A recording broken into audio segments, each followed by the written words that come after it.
అందరికీ నమస్కారం. ఈ వర్క్షాప్కి స్వాగతం. ఈరోజు మనం ఒక పరిశోధకుడికి కావాల్సిన ముఖ్యమైన టూల్స్ గురించి మాట్లాడుకుందాం.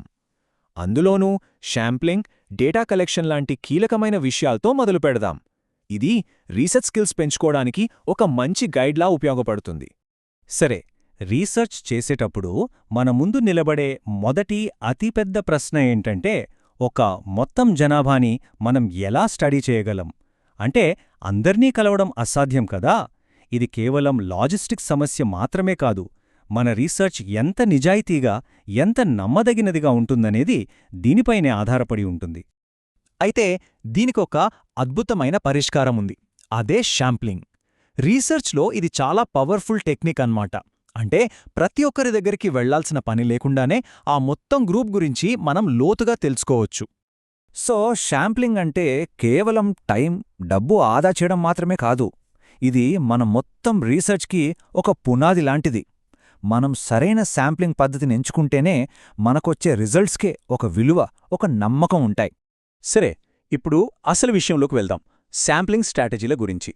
మన రీసెర్చ్ గోల్స్ని బట్టి మన ముందు ముఖ్యంగా 2 దారులు ఉంటాయి.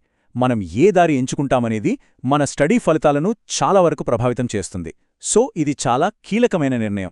మొదటిది ప్రాబబిలిటీ శాంప్లింగ్. మనకు చాలా నమ్మకమైన రిజల్ట్స్ కావాలి అనుకుంటే ఇది బెస్ట్ పద్ధతి. ఎందుకంటే ఇక్కడ పాపులేషన్లోని ప్రతి ఒక్కరికీ సెలెక్ట్ అయ్యే అవకాశముంటుంది. దీనివల్ల బయాస్ అంటే పక్షపాతం చాలా వరకు తగ్గుతుంది. అందుకే దీన్ని రీసెర్చ్లో గోల్డ్ స్టాండర్డ్ అంటారు. ఈ ప్రాబబిలిటీ శాంప్లింగ్లో మళ్ళీ 4 ముఖ్యమైన టెక్నిక్స్ ఉన్నాయి. అవే సింపుల్ ర్యాండమ్, స్ట్రాటిఫైడ్, క్లస్టర్ ఇంకా సిస్టమాటిక్ శాంప్లింగ్. ప్రతిదానికి తన సొంత ఉపయోగాలు, లాభాలు ఉంటాయి. ఏ పరిస్థితిలో ఏది వాడాలి అనేది తెలుసుకోవడం చాలా ముఖ్యం. ఇక రెండో దారి నాన్ ప్రాబబిలిటీ శాంప్లింగ్. పేర్లోనే ఉంది కదా. ఇక్కడ ర్యాండమ్గా ఎవరినీ సెలెక్ట్ చేయరు. రీసెర్చర్ తన సొంత జడ్జ్మెంట్ అంటే తన అవగాహన బట్టి శాంపుల్ని ఎంచుకుంటాడు. కొన్ని ప్రత్యేక సందర్భాల్లో ఇది బాగానే పనిచేస్తుంది. కానీ ఇక్కడొక సమస్య ఏంటంటే, ఈ పద్ధతిలో వచ్చిన ఫలితాలని మొత్తం జనాభాకి అప్లై చేయడం కొంచెం కష్టం. ఈ నాన్ ప్రాబబిలిటీ పద్ధతుల్లో కూడా చాలా రకాలున్నాయి. ఇక్కడ చూస్తున్నట్టుగా కన్వీనియన్స్, కోటా శాంప్లింగ్, జడ్జ్మెంటల్, ఇంకా స్నోబాల్ శాంప్లింగ్ లాంటివి బాగా పాపులర్. ప్రతి పద్ధతికి కొన్ని ప్లస్లు, కొన్ని మైనస్లు ఉంటాయి. వాటిని సరిగ్గా అర్థం చేసుకోవాలి. సరే, ఈ టేబుల్ చూస్తే మనకు చాలా క్లియర్గా అర్థమవుతోంది ఈ 2 పద్ధతుల మధ్య ఉన్న అసలైన తేడాలేంటో. చూడండి, సెలెక్షన్ బేసిస్ ఎలా ఉందో. ఒకటి పూర్తిగా ర్యాండమ్, ఆబ్జెక్టివ్. ఇంకొకటి సబ్జెక్టివ్, అంటే జడ్జ్మెంట్ మీద ఆధారపడి ఉంటుంది. ఈ తేడాల వల్లే మన రీసెర్చ్ ఫలితాలు ఎలా మారతాయో ఒకసారి ఆలోచించండి. ఓకే, పద్ధతుల గురించి తెలుసుకున్నాం కదా. ఇప్పుడు మనం తరచుగా చేసే తప్పుల గురించి, అంటే శాంప్లింగ్ ఎర్రర్స్ గురించే మాట్లాడుకుందాం. ఎందుకంటే ఈ తప్పులు మన రీసెర్చ్ నమ్మకాన్ని బాగా దెబ్బతీస్తాయి. అసలు శాంప్లింగ్ ఎర్రర్ అంటే ఏంటి? సింపుల్గా చెప్పాలంటే, మనం తీసుకున్న శాంపుల్ ఆ మొత్తం జనాభాకి సరిగ్గా ప్రతినిధిగా లేకపోవడం. ఇది ఏదో లెక్కల్లో తప్పు చేయడం లాంటిది కాదు.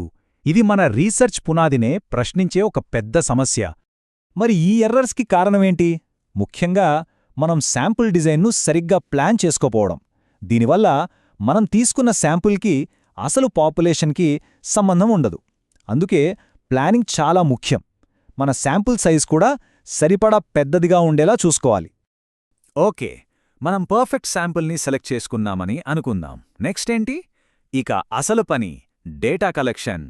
ఈ స్టెప్ ఎంత బాగా చేస్తే మన రీసెర్చ్ అంత సక్సెస్ అవుతుంది. డేటా కలెక్ట్ చేయడంలో కూడా ఒక పద్ధతి ఉంటుంది. ఈ 5 స్టెప్స్ చూశారు కదా. ముందుగా మన రీసెర్చ్ గోల్ ఏంటో స్పష్టంగా తెలుసుకోవాలి.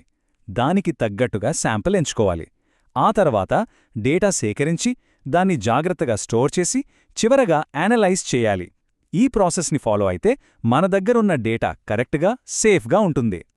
డేటా సేకరించడానికి చాలా పద్ధతులున్నాయి. వాటిలో ఒకటి అబ్జర్వేషన్.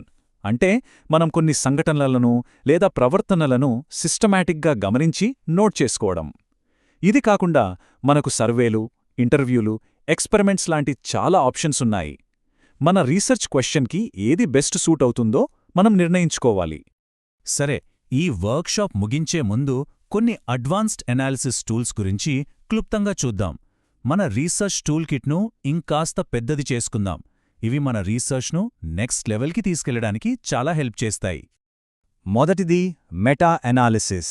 ఇది చాలా పవర్ఫుల్ స్టాటిస్టికల్ టెక్నిక్. ఎలాగంటే ఒకే టాపిక్పై జరిగిన చాలా వేర్వేరు స్టడీస్ రిజల్ట్స్ని తీసుకుని వాటన్నిటినీ కలిపి ఒక పెద్ద ఓవరాల్ ఎఫెక్ట్ను కనుక్కోవడం. దీనివల్ల ఆ టాపిక్పై మనకొక సింగిల్ స్ట్రాంగ్ కన్క్లూజన్ వస్తుంది. ఇక రెండోది లైఫ్ హిస్టరీ ఎనాలిసిస్. ఇదొక క్వాలిటేటివ్ మెథడ్. అంటే ఇక్కడ మనం ఒక వ్యక్తి జీవిత కథ మొత్తాన్ని సేకరించి దాన్ని ఎనలైజ్ చేస్తాం. కాలంతో పాటు వాళ్ళలో ఎలాంటి మార్పులొచ్చాయి, వాళ్ళ డెవలప్మెంట్ ఎలా జరిగింది అని అర్థం చేసుకోవడానికి ఇది ఉపయోగపడుతుంది. నంబర్స్ చెప్పలేని లోతైన విషయాలను మనం దీని ద్వారా తెలుసుకోవచ్చు. ఇక చివరిగా సిమ్యులేషన్. అంటే కంప్యూటర్ మోడల్స్ ఉపయోగించి నిజ ప్రపంచంలో జరిగే ప్రాసెస్లను లేదా సిస్టమ్స్ను ఇమిటేట్ చేయడమన్నమాట. దీనివల్ల మనం నిజంగా ఎక్స్పెరిమెంట్స్ చెయ్యకుండానే వర్చువల్గా వాటిని ఎనలైజ్ చేసి ఫలితాలను అంచనా వేయొచ్చు.